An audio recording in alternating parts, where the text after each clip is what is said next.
인물이 시대를 만드느냐, 시대가 인물을 만드느냐 그런 말씀이 있습니다. 김영삼의 경우는 분명히 인물이 시대를 만들었다고 저는 생각을 합니다. 김영삼 대통령을 한마디로 정의하자면 용기 있는 지도자라고 저는 생각하고 있습니다. 매사에 옳은 길을 가겠다는 신념과 실천에서 나오는 누구 앞에서도 떳떳하고 당당한 자신감에서 나오는 용기가 저희들은 보았습니다.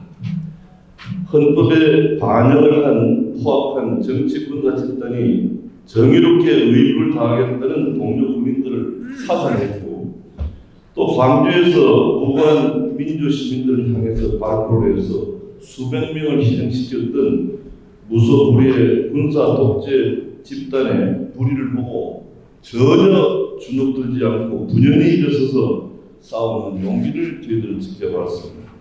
저는 그 용기가 우리가 흉내낼 수 없는 그 강한 용기는 모태 신앙심의 바탕에서 목숨을 건 용기였다고 저는 평가합니다.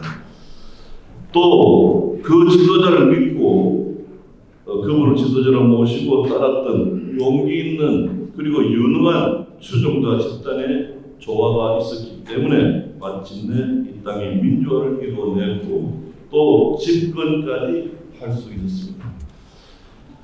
YS는 매사에 당당하고 또 사고에 복잡한 구김살이었고 끊임없이 도전과 저항을 주도함으로써 지도자가 될 수 있었습니다. 83년 5월 18일 광주 사태 참상을 국민들께 세상에 알리고자 목숨을 건 단체장이었는데 이때 이 자리에 증인들이 다 계십니다만 15일째 되던 날 서울대 병으로 강제 이송하게 되었습니다. 그때 서울대 의사가 손명석 여사께 이대로 가면은 산소 부족으로 뇌 세포가 파괴될 수 있다. 그리고 심한 장유착이 오게 된다.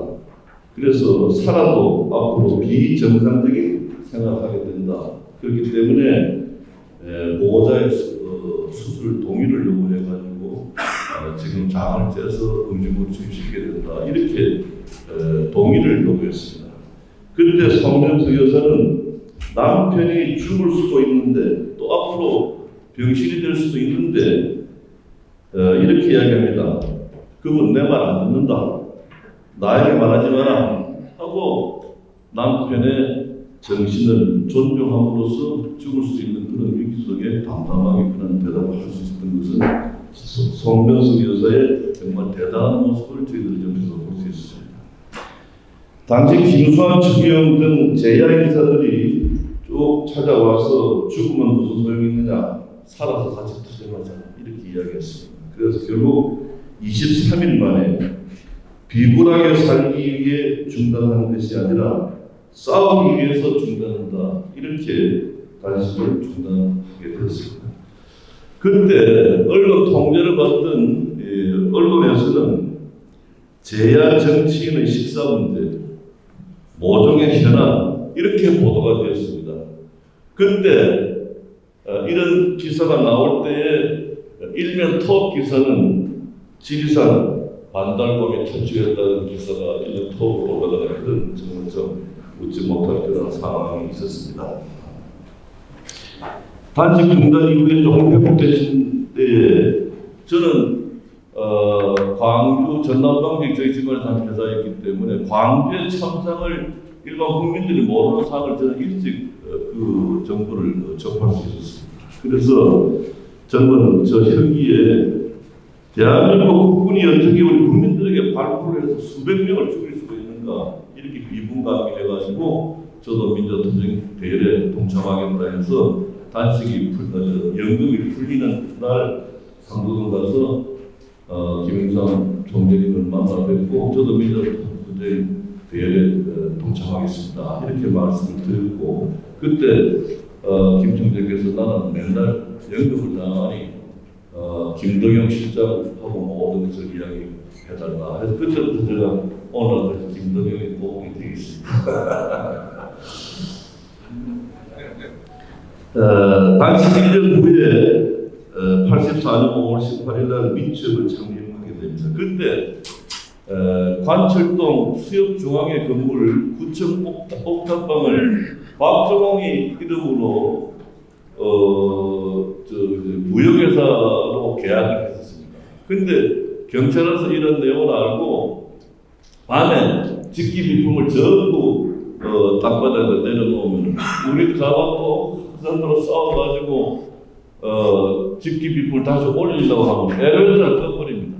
그래서 이 자리에 계시는 지금 다 노인이 된 그 당시에 민주투사들이 그 직기 비품을 등지기로 찌고 계단을 비상계단을 9층으로 지고 올라가가지고 직기 비품 갖다 놓고 이걸 며칠간 계속 짓을 벌였습니다. 결국 수협중앙회 건물에 우리 입주하지 못하고 그 다음에 서성은 진흥빌딩 서울교육청이 그때 입주했던 그 빌딩을 계약을 했는데 그때도 경찰이 저희들 입주하지 못하게 막아가지고 YC가 어느 눈이 몹시 오는 날 경찰과 몇 시간 동안 대치하는 그런 일이 있었는데 추우니까 서핑 말해가지고 오줌을 누고 싶은데 화장실 가면 경찰들이 또 완전히 또 이렇게 막아서 끓일 때 싶어가지고 이기영 변호로 그때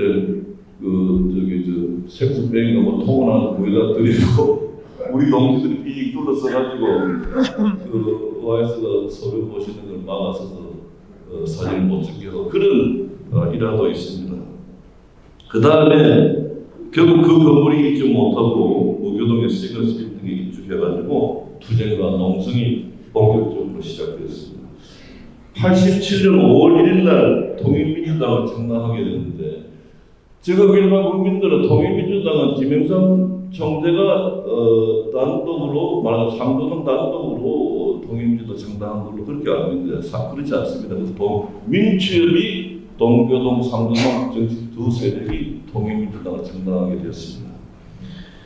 근데 우선 사무실을 민취업 그 공동 의장실에다가 사무실을 내고 거기 전화를 10대를 달아달라고 신청했는데 그 나쁜 놈들이 전화 한 대도 안 달아줬습니다. 그런 상황에서 노태우 6.29 선언이 있었고 노태우가 기자회견하고 난 뒤에 바로 민취업 사무실로 찾아와가지고 김영삼 총재를 갖다가 만나서 대담을 한 적이 있는데 그때 제가 노태우한테 큰 소리로 우리가 통일민주당 창당해가지고 전화를 10대를 신청했는데 지금 한 대도 안 달아주고 있는 이런 짓을 해서 되겠느냐고 과음을 질렀던 그런 기억도 납니다. 하루는 YS가 저보고 통일민주당 당사를 구해라 이렇게 이제 밀명이 떨어졌습니다. 그래서 4대문 안에 구해라. 그 돈이 얼마가 있습니까? 그러니까 한 1억 5천 정도 예산으로 구해라. 그래가지고 4대문 안에 빈 사무실을 뭐 뺑뺑이 돌면서 돌아다니는데 태화관이라는 기독교 재단을 갖고 있는 태화관에 겨우 200평짜리가 있었습니다. 그래서 이제 구두 계약을 하고 다음날 돈 가지고 계약을 한다고 하는데 저를 미행했던 기관원들이 그걸 이야기해가지고 그 다음날 갔더니 계약 못하겠다. 그러니까 기독교 재단이 운영한 태화관에서도 기독교생들의 창당을 하다가 방해하는데 같이 동조했다는 점을 증언으로 말씀드립니다. 그래서 도저히 사무실을 구할 수 없었기 때문에 제가 YS한테 조그만 빌딩 하나 사야 되겠습니다. 그러니까 그 돈도 갖고 말로 니 돌았나 이러고 어쩌고저쩌고 빌딩을 어떻게 사느냐. 그래서 4대문 안에서 조금 벗어났는데 그 은행 부채가 있는 건 안고 또 1층과 지하실 다방이나 뭐 식당이나 이런 거 임대 나가는 그 임대를 안고 하면은 돈을 조금만 더 보태면 살 수 있습니다. 그럼 해봐라. 그래가지고 중림동 당사를 제 이름으로 저도 돈을 좀 보태가지고 그때 구할 수 있었습니다. 근데 다 출입했던 기자들이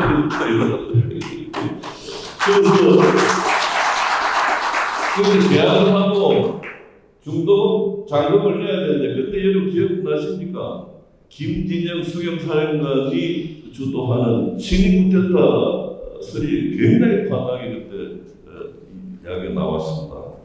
그래서 근데 이제 김동영 선배 등 몇몇이 모여가지고 야 친이 쿠데타 나면 우리 또 다 잡혀갈 텐데 특히 저는 이제 뭐 좀 큰 사업가의 아들로서 또 그 당사를 갖다 사는 이름을 제가 이름을 댔기 때문에 나는 이제 잡혀가면 맞아 죽는다. 우리 집안도 망한다.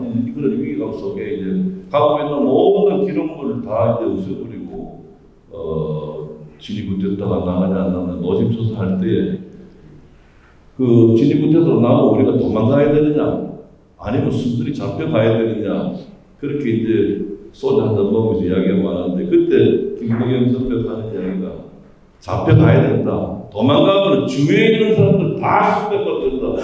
그래가지고 나도 잡혀가기로 그때 결의를 한 그런 정도 있었습니다. 그런데 이제 중도금 잔금을 내는 날 저는 이제 사업하는 사람은 돈이 아까워서 만약에 중도금 냈다가 그때부터 나버리면 우리 돈 날라가 버리는 거 아닙니까?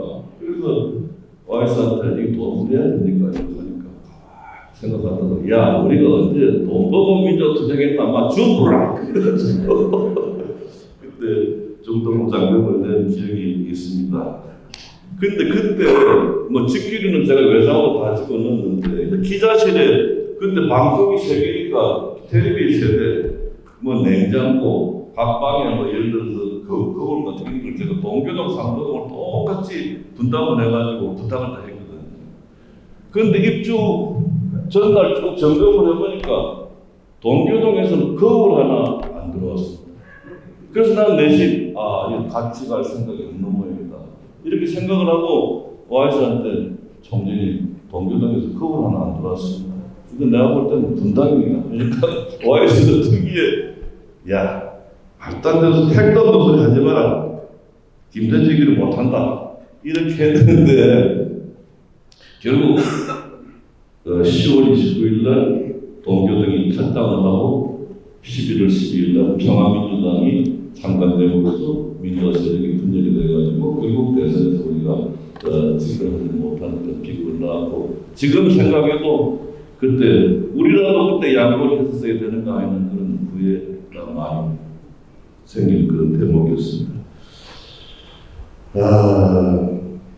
12월 26일 그리고 서울의 봄 12, 12, 5.17, 5.18 이 과정과 그 이후에 군사합국대 시절 언론은 이 시대 보도를 제대로 하지 못했습니다.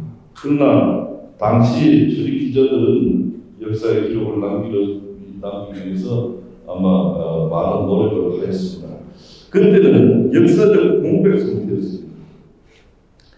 와이스가 그때 고통받고 어려울 때 언론 통제 그늘 속에서 숨겨진 이야기들이 많이 있을 것으로 생각합니다. 그런 극한 상황 속에서 인간적 접촉을 많이 하신 분들이 바로 여기 계신 분들입니다. 오늘 출연해 주신 이 기자분들은 상도동 시래기국을 많이 먹은 기자분들이었습니다.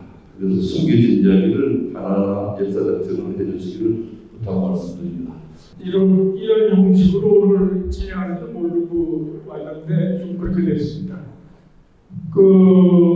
여기 우리 동료 당시 출연했던 언론들은 있지만 당시의 모든 분위기에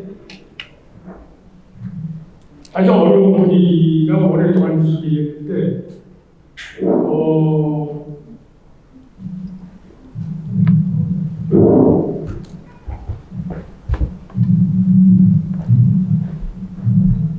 기자들 입장에서는 원래는 이 공평하게 모든 사람을 끌고 주셔서 어울리는 건데 그게 아니라는 게 문제는. 그래서 저희들도 참 마음으로 고생을 많이 했는데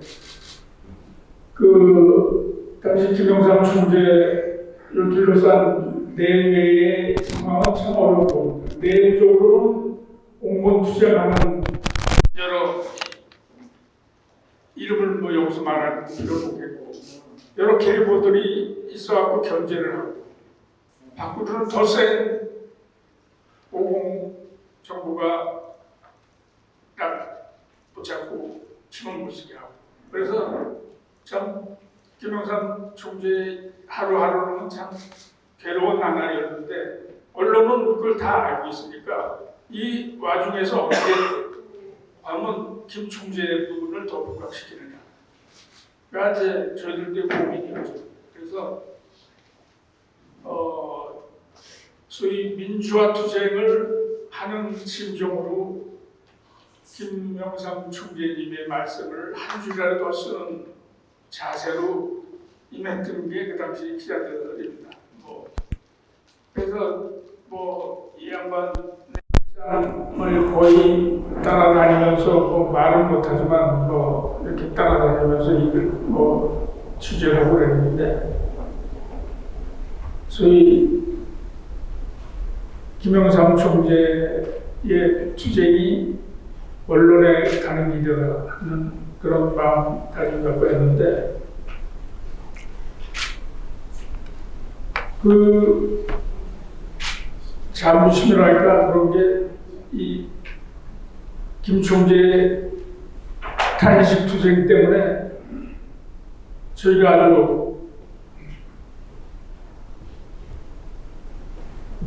참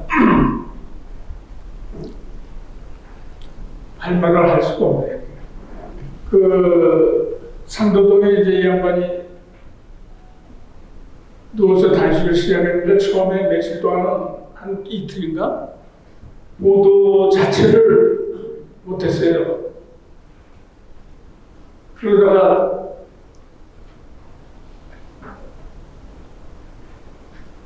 이틀쯤 지나서 이제 일부 신문에서 쓰기 시작했는데 아까 우리 김 의원 말씀을 했지만 모종의 사태, 식사 문제 무슨 이상하게 하는 이걸로 기사를 썼는데 이게 육하원수로 따르면 말도 안 되는 얘기죠. 언제 김영삼 총재 상도동만 나왔지 그다음에는 이게 말이 안 되는 건데 그런 상태인데 하여간 상도동 취재를 가야 되고 하면은 그때는 무슨 걸 가는 사태니까 그 주변의 측근들 여기서 이런 홍모 나중에 수독된 홍모수석이 눈알을 돌아가면서 야 이 개새끼 이런 식으로 우리 기자들 갖다가 욕을 하는데 방법은 모릅니다. 얼마나 절실했으면 평소에 친했던 우리들한테 무슨 소리까지 했겠어요. 그렇게 그러나 저희들로서는 그것을 감수할 수밖에 없는 게 무슨 방법이 있어요. 그렇게 돼갖고 나중에 입원하시고 하고 권익현 사무총장에 나타나고 하는 민정당 권익현 사무총장에 나타나고 하는 거 보고 야 이게 지금 오공 쪽에서도 상당히 심각하게 보는구나 라고 이제 저희들이 감을 잡았죠. 근데 기왕 얘기가 나온 김에 하여간 그로부터 10년 뒤에 김영삼 총재께서 집권했다는 사실을 상기해 보니까 야 이런 신의 한 수를 갖다가 이 양반이 어떻게 이렇게 쓸 수 있었는지 새삼 감탄을 하지 않을 수 없습니다. 당시 정세는 대충 아시겠지만 야당은 야당 내부대로 이렇게 이제 김대중 씨 또 이런 식으로 흩어져 있고 이런 상황인데 이 단식 하나로서 모든 것을 다 보고하는 그런 결과를 만들어낸 거죠.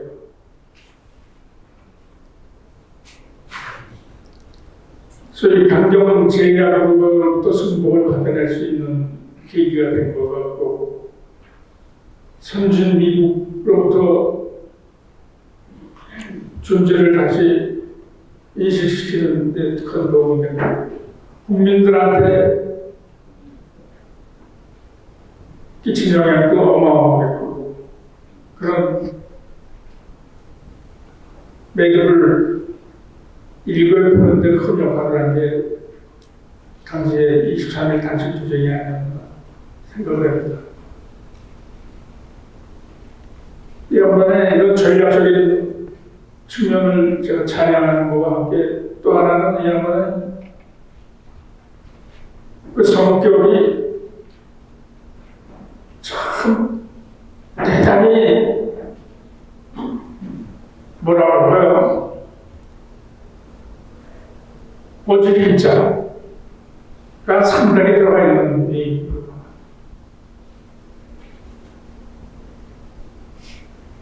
그 어려운 지진 땅을 걸어가고 하고 하면서 하는 거에도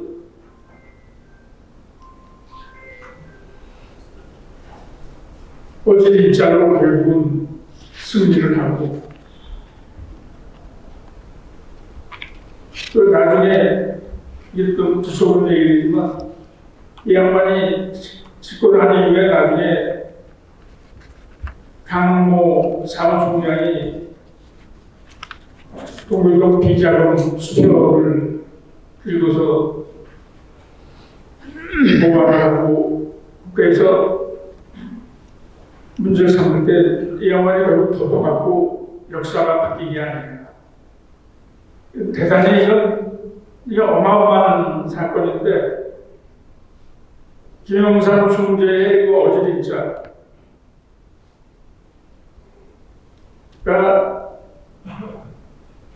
그거를 덮어주고 진전을 시킨 게 아니냐 생각합니다.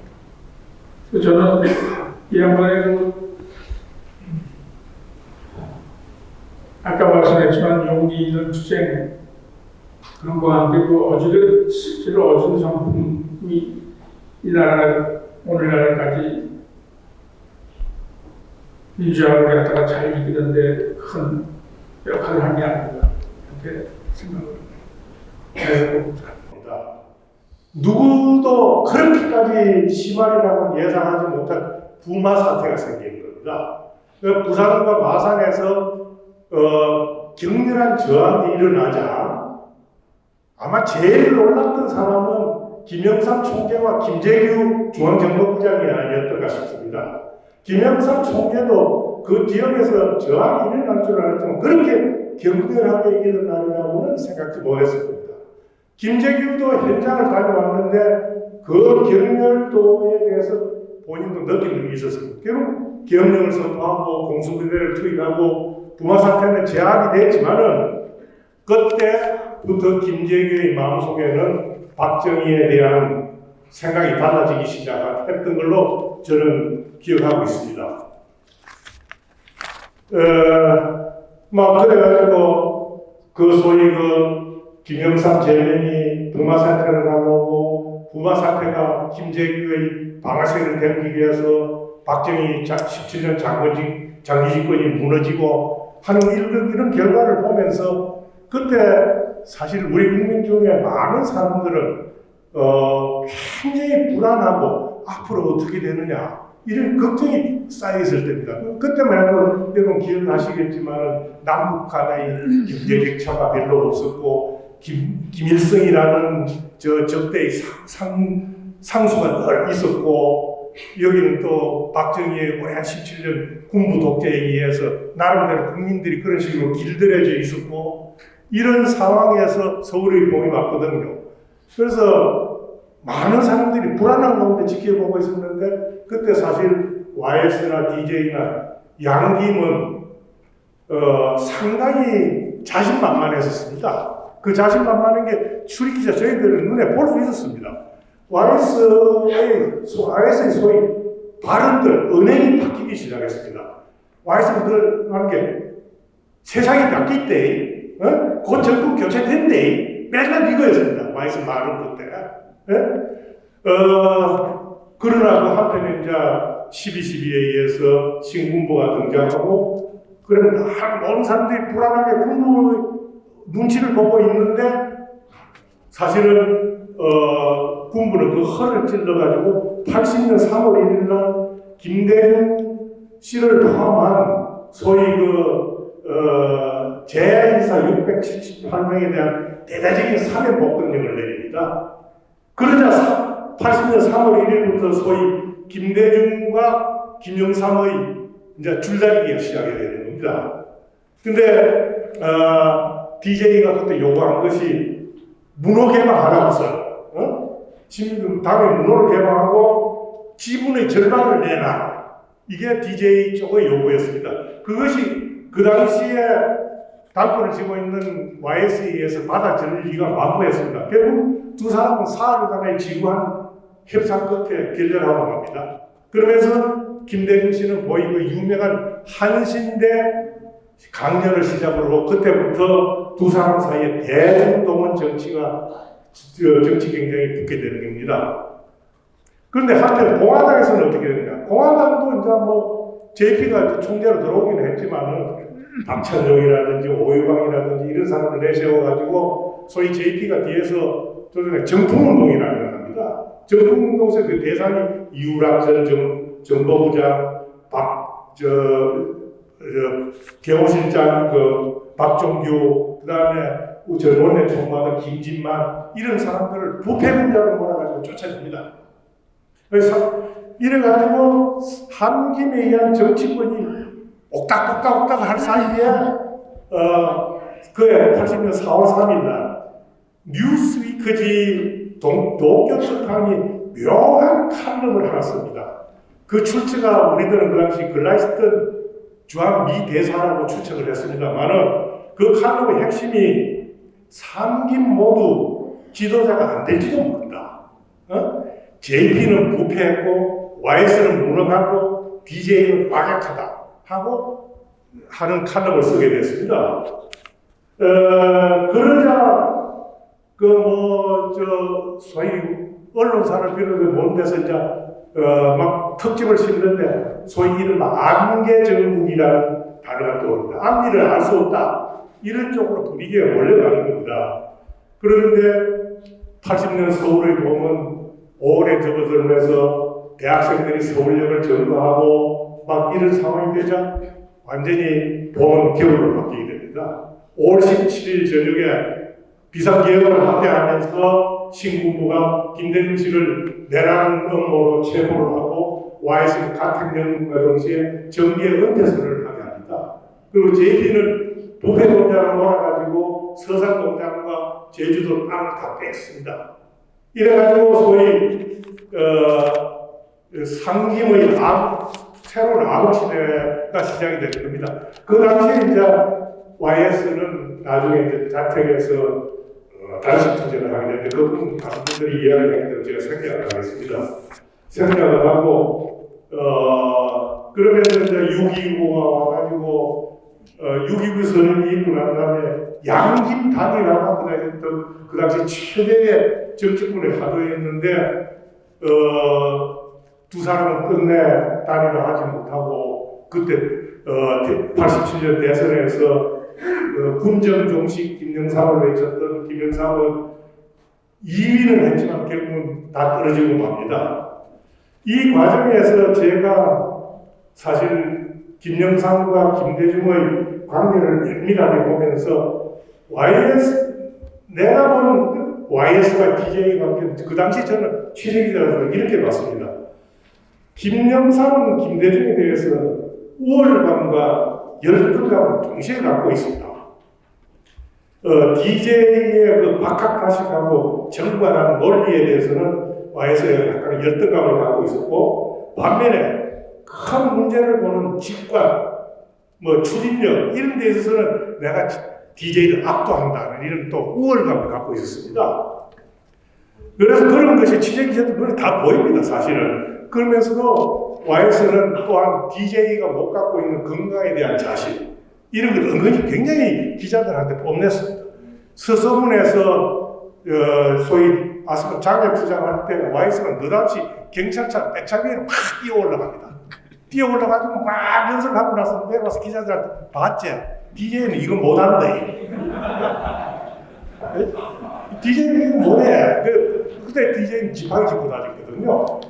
막 이런 식의 소위 어떤 면에서 YS다운 위트이자 치기 이런 것도 있었습니다, 사실은.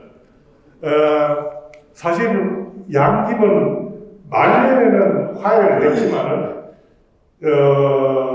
YS는 일생 동안 DJ를 두고 거짓말쟁이라고 사실 미워했습니다. 제가 느끼기는 그랬습니다. 그런데 대해서 여기에 제가 그 뒤에 삼성을 출입하다가 동고등을 출입하게 되는데 DJ를 만나서 왜 YS는 당신은 맨날 거짓말쟁이로 하고 못 믿느냐고 물어봤더니 DJ 답이 걸작이었습니다. 난 거짓말 한 적 없다. 다만 약속을 못 지켜서입니다. DJ 이렇게 말합니다. 그러면서 DJ가 덧붙이기를 YS는 말이야. 굉장히 어려운 일을 굉장히 쉽게 이야기한다. 그래서 자기는 도저히 이해할 수 없다. 이런 말을 하는 걸 제가 듣고, 이 두 사람의 단적인 개성의 차이가 아닌가 하면서, 그래서, YS가 DJ한테 대해서 늘 쏘았다. 이런 것이 미움의 원천이 아니었던가. 그 당시 저는 그렇게 느꼈습니다. 그리고 이제 제가 여기서 한 가지 좀 강조해 말해주고 싶은 거는 소위 이른바 3당 합당 문제입니다. 근데 3당 합당이 될 무렵에는 저는 이제 정치부장이 되었습니다. 부장이 데스크로 앉아 있었는데 하루는 이원정 보좌관이 내일 1시에 하남에서 골프를 쳤으려 하는데 마침에 나올 때 차 몰고 다니니까 체하고 준비해오라고 그래서 그렇다고 알겠다고 그래가지고 국장한테는 내가 간다고 이야기를 하고 갔어요. 가니까 YS하고 그 당시에 동아일보와 중앙일보가 석간이고 한국일보와 조선일보가 조간입니다. 근데 석간 정치부장, 이 당시에 동아일보 정치부장이 이경재 씨입니다. 이경재 부장하고 저를 불러놓고 이원정 씨하고 넷이서 골프를 치자는 겁니다. 친 겁니다. 그러면서 한 5시간, 그 당시 YS는 골프를 잘 못 쳤어요. 근데 그 전에 왜 JP하고 좀 가까워지게 지면서 골프장에 왔다 갔다 하는데 드라이브 치다가 엉덩방아를 찍고 해가지고 우스갯거리가 되고 한 적이 있었습니다. 그런데 그날 골프를 다시 쭉 치면서 툭툭 던지는 문제가 정부잖아. 우리나라 정치의 지역구도 어떻게 하면 되노? 깰 수 있나? 이런 묻고, 이 경상도는 말이야, 부산 경남하고 대구하고 이게 나라제가 있어가지고 이 통합이 안 돼. 이 표가 맨날 갈라지는데 이건 어떻게 방법이 없나? 이런 툭툭 던지는 겁니다. 좀 이상하다 느끼면서도 그저 YS 특유의 YS가 기자들한테 만나면 자기 의중을 확인하고 여론을 떠보게해서 툭툭 던지는 게 있거든요. 그래서 그런 그림이 하고 있었는데 제가 그 뒤에 이제 3당 통합을 듣고 그런 느낀 거는 그 당시에 YS가 골프를 치면 쭉 느끼는 하는 이야기 받은 제 감은 이런 거였습니다. 87년 대선 패배에서 김영삼은 사무친 깨달음이 있었던 겁니다. 한국의 대통령 선거는 민주 대 반민주가 아닌 지역 구도에서 결판한다 하는 걸 YS가 절실히 느끼지 않았나 하는 걸 느낍니다. 그리고 사실 DJ에게 져가지고 제1 야당도 뺏겼습니다. 그리고 이렇게 보는 이런 상황에서 TK하고 충청을 끌어들이지 않으면 대통령 선거 다음에 해봐야 내가 또 되겠나 하는 나름대로 소울의 그런 계산을 하고 있지 않았었나 하는 생각을 합니다.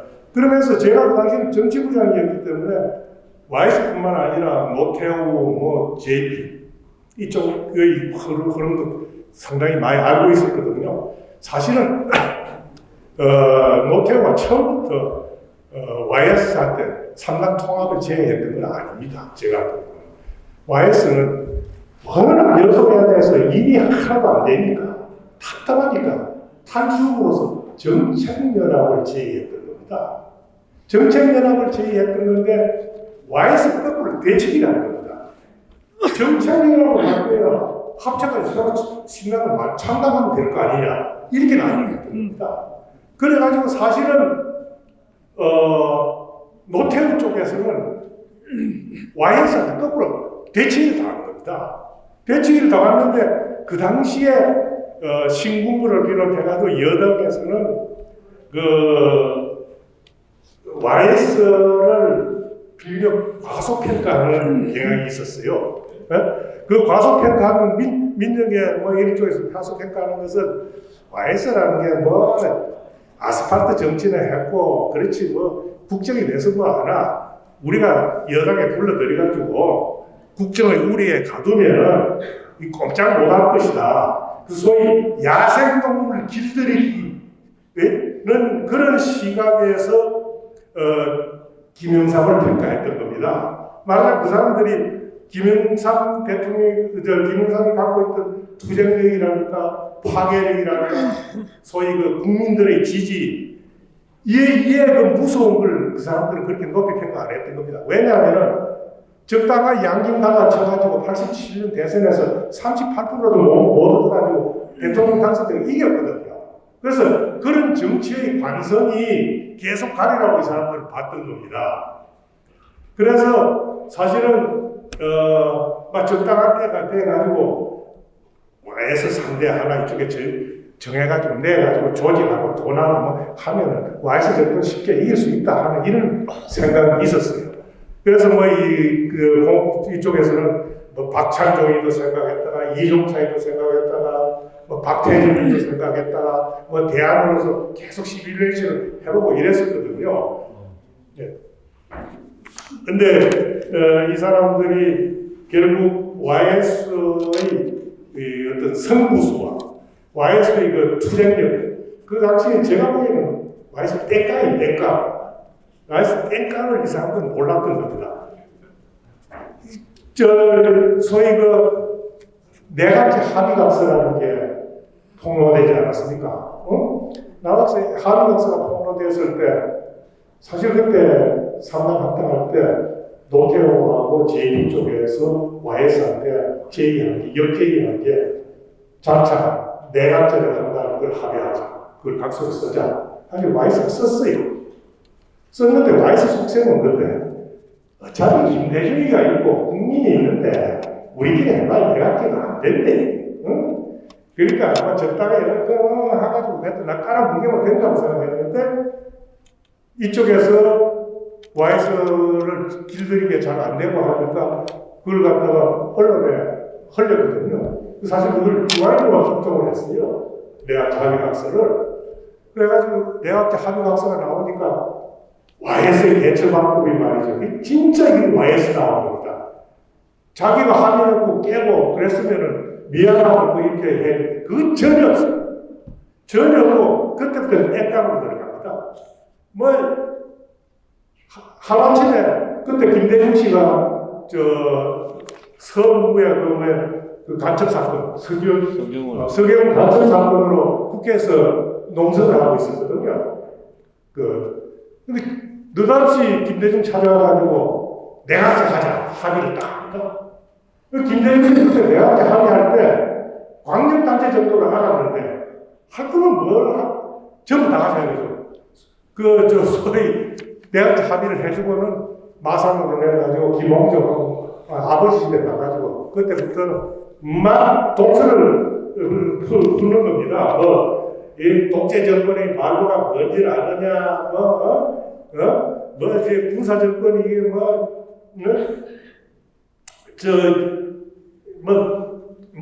전부 군사 정권을 욕하는 겁니다. 그러면서 소위 그 위기를 기회로 이렇게 만들어가는 과정을 보면서, 이건 진짜 YS답다 이런 생각입니다. 이분은 돈에 관한 철저한 자기 개념이 뚜렷한 분이었습니다. 또 하나 시간 개념이 철도한 분이었습니다. 예컨대 시간 개념을 익히고 외교부라고 양김회론이 있습니다. 그러면 김영삼 대통령은 상도동에서 출발할 때 다 계산을 해가지고 외교부라고 도착해서 어떻게 간다는 그 계획을 하고 오십니다. 오셔서 항상 약속 장소인 외교부라고에 한 5분 전에 도착하신 걸 목표로 오시는 것 같습니다. 그러나 상대 김대중 선생은 꼭 5분 지각을 하신 분이에요. 그 와서 그러면 김영삼 먼저 도착한 김영삼 대통령이 이 친구 이거는 시간을 잘 안 지켜. 시간 안 지키면 아무것도 안 지킨다. 그러면서 이제 좀 불쾌한 말씀을 하고 있는 찰나에 이제 김대중 총재가 들어오신다. 그러면서 하시는 말씀이 야 오다 보니까 남산 입구에 무슨 도로 공사를 하고 있어서 좀 늦었다고. 그럼 김영삼 대통령 말씀이 그 몇 분 전에 거쳐온 자리인데 그래 나는 헬리콥터 타고 왔다. 그래서 그만큼 시간 개념에 관해서는 철두철미한 분이었습니다. 또 하나 돈에 관한 에피소드는 많죠. 아까 조금 전에 김무성 대표가 그 중림동 당사를 구입했던 얘기를 했는데 그 당사가 전 처음에는 몰랐는데 저희 집안 고모 건물이었습니다. 그 어느 날 하루아침에 고모가 전화가 와서 야 진아나 큰일 났다. 안기부하고 국세청하고 와서 다 집을 뒤져가지고 다 가져갔다 이거야. 그래서 뭔가 했더니 그 어떻게 된 거야 했더니 김무성이라고 그 허우대가 멀쩡한 친구가 고향도 함양이라 그러고 해서 무역회사 한다고 해서 내가 계약을 했는데 알고 보니 통일민주당 당사였던 것 같다. 그래서 경찰, 뭐 검찰, 안기부 다 와서 다 뒤져가지고 가져갔다. 큰일 나. 어떻게 하면 좋겠느냐? 그럼 어떻게 할 방법이 없죠. 그 고모가 아마 김정은 대통령의 직권을 제일 반긴 분이 아니었나 그런 생각을 합니다.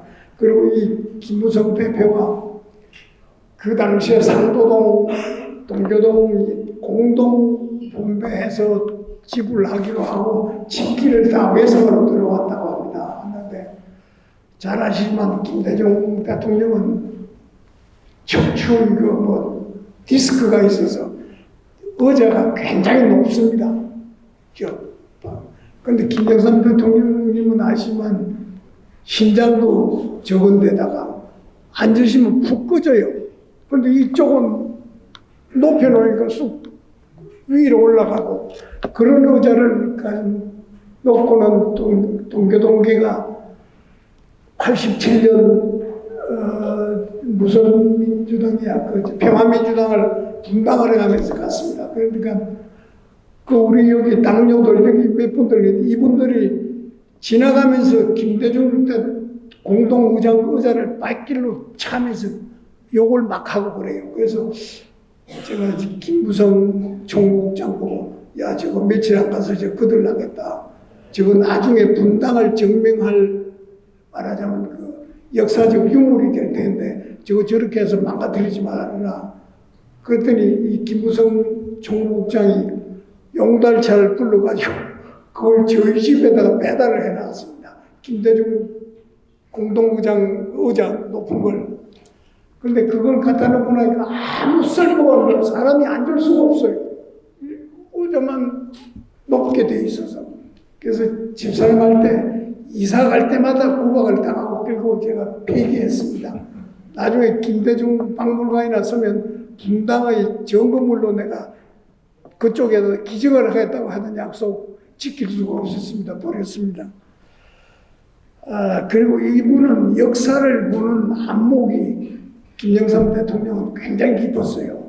어떤 일이 있냐면 1986년 김일성 사망설이 이영덕 형이 가시구나. 조선일보가 세계적인 특종이라고 하고 김일성 사망을 그 기사를 했습니다. 기사를 하고 그날 예결위원회가 열렸는데 제가 마침 예결위에 들어가 있는데 그때 이기백 국방장관이 그 전방 우리 척후배우들의 녹취에 의하면 저쪽에서 김일성 사망을 공식 시인했다 하는 식으로 이기백 장관이 정언을 했습니다. 그래서 김일성이는 죽은 걸로 알고 있었습니다. 그런데 그날 오후에 갑자기 양김 회동이 동교동에서 열린다는 이 얘기를 본사에서 취재 지시를 받고 바로 동교동으로 제가 달려갔습니다.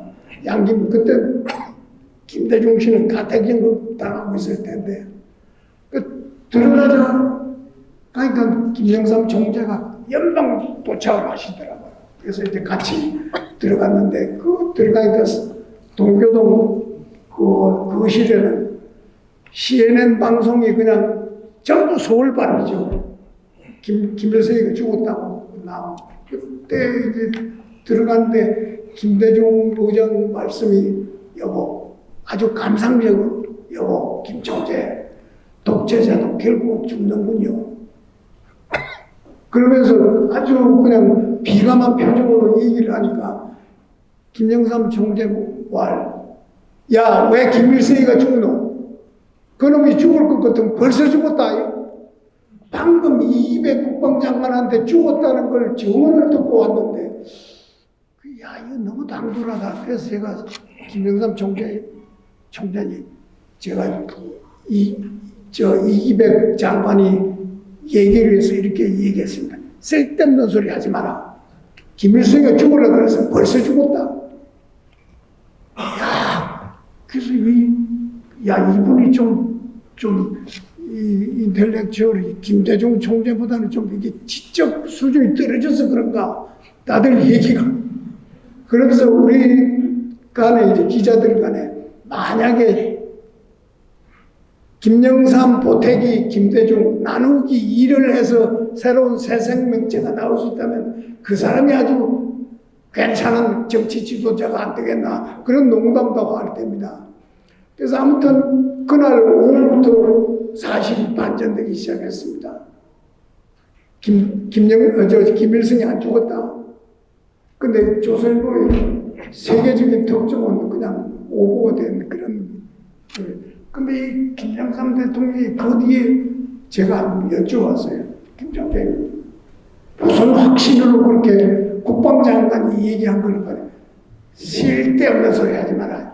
김일성이가 죽으려고 했으면 벌써 죽었다. 안 죽으면 그걸 거짓말하는 놈들 군사정부가 그런 짓을 만들어내는데 그게 넘어가면 안 되지. 그러니까 이분이 보는 그 역사 관점이 굉장히 직관력이 대단한 분이 아닌가 저는 그런 생각을 해봅니다. 또 하나 이분의 얘기는 민추협 공동의장 시절에 개헌 서명 운동을 캠페인을 하자 해서 김대중 총재가 먼저 제안했습니다. 100만 서명 개헌 추진 서명을 받자. 그러니까 김영삼 의장이 공동의장이 무슨 소리 하나 싫다면 100만 갖고 이대로 1천만으로 하자. 김대중 총재는 100만 받기도 보통 어려운 일이 아닐 텐데 1천만 하자 그러니까 쑥 들어갔어요. 결국은 1천만 직선제 개헌 서명을 추진한 결과 결국은 노태우 6.29 항복선언이 땡겨지지 않았나 저는 그런 생각을 해봅니다. 김영삼 대통령이 94년 3월 말에 중국을 방문하셨는데 그때 강택민이하고 단독회담을 할 때 그때 중요한 얘기를 합니다. 단독회담을 할 때 우리 쪽에서는 통역하고 한 사람하고 배승한 사람이 그 당시에 황백태 주중대사인데 저는 YS가 당시 강택민을 통해서 북핵 문제를 해결하라고 어떤 제의를 한다는 그걸 알고 있었기 때문에 기자회견장에 그걸 정상회담을 끝나고 돌아오시는 날 기자회담을 하는데 그는 안 가고 이제 한병대 대사가 회담하고 나오는 참 치료했는데 이 자리에서 YS가 강택민 주석으로 하여 감독을 하더라고요. 그런 거예요. 진짜 뭐냐 지금 북한은 베lar루스에서 이미 죽어간다는데 김일성 주석이 지금 핵을 만든다는 게 말이 되느냐? 무슨 사람 살려야 될 거 아니냐? 우리 한국은 지금 잘못 보게 돼가지고 살을 뺀다고 땀 흘린다고 난리인데 우리 동료로 우리는 땀 흘린다. 그런데 보고 있을 수가 없다. 그래서 김일성이 체면도 있고 이렇게 되게 안 받을 거라. 그러나 안 받는다면 내가 중국을 통해서라도 국제시장에서 약국을 사서 우리 비축미가 엄청나게 남아있지만 그렇게라도 보내겠다. 그러니 빨리 김일성이한테 좀 강조식 이야기를 들어. 그러면서 뭐냐면 핵을 만들 필요가 없다. 왜? 미국이 너를 친다, 북한을 친다면 내가 막을 거다. 이제는 남북 간에 어떤 이유로도 동족 피 흘리는 건 있을 수 없다. 그건 내가 내 목숨을 바치려고 내가 묻는다. 그 다음에 우리 한국은 북한을 침공할 생각이 줄어들고, 그럼 당장 북한이 붕괴되면 내 임기도 멈춰, 내 대통령 자료도 나간다. 그럼 걱정하지 말라고.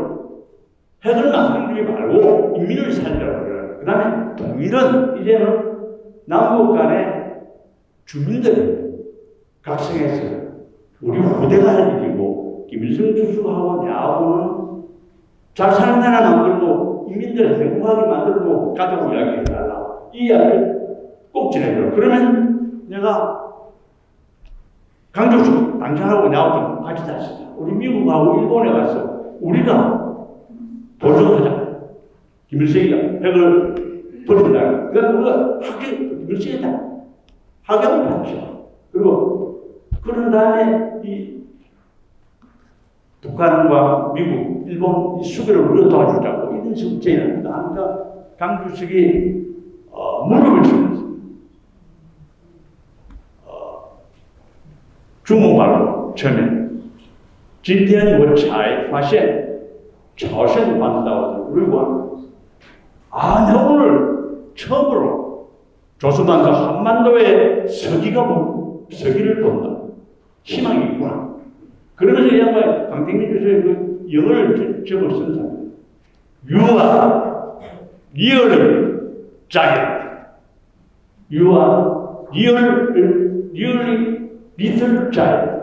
최고는 작으신데 당신 정말 거인이구나. 이 이야기를 내가 꼭 김일성한테 전하겠다. 이랬습니다. 그 뒤에 저는 이제 그걸 제가 이걸 그한테 써서 기사를 보냈는데 특정 보도로 보냈는데 아마 그 당시 청와대에서